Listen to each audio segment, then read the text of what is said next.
Dreamscape presents The Law of Lines by Hye-Young Pyun.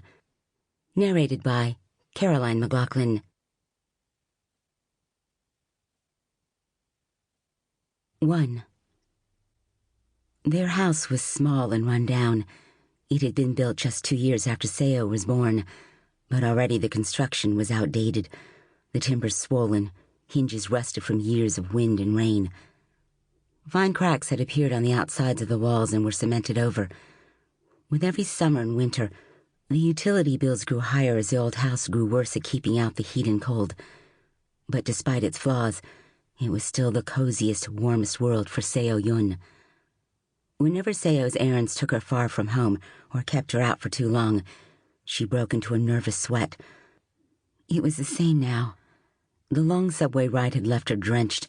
When she finally stepped out onto the platform, the air was cool and refreshing, but the effect was momentary.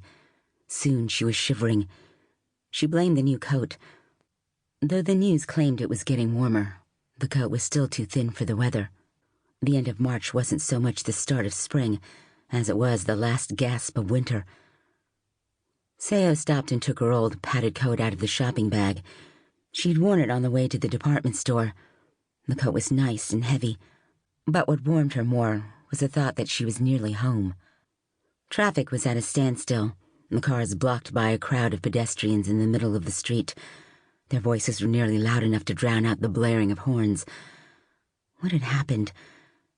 She could feel everyone's eyes on her, could sense them stopping mid-sentence to stare at her, stepping back to open a path before she could get too close, turning their heads when her eyes met theirs, whispering to the people next to them.